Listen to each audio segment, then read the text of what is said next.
বাংলাদেশে খুব শীঘ্রই সন্ত্রাসী হামলা হতে পারে বলে জানিয়েছে যুক্তরাজ্য, যার জন্য বাংলাদেশে বর্তমানে অবস্থিত ও আগামী দিনে সফরকারী সকল যুক্তরাজ্যের নাগরিকদের সতর্ক করেছে দেশটি।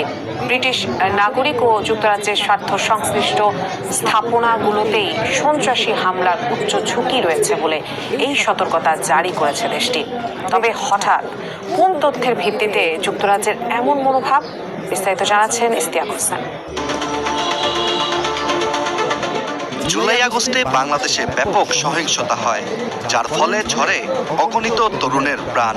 জুলাই আগস্টে সৃষ্টি হওয়া অস্থিতিশীল পরিবেশ বাংলাদেশে এখনো অব্যাহত রয়েছে, যার জন্যই যুক্তরাজ্য সরকার নিজেদের নাগরিকদের জন্য বিশেষ সতর্কবার্তা প্রকাশ করেছে, যেখানে বাংলাদেশে সন্ত্রাসী হামলা হওয়ার আশঙ্কা রয়েছে বলে উল্লেখ করা হয়।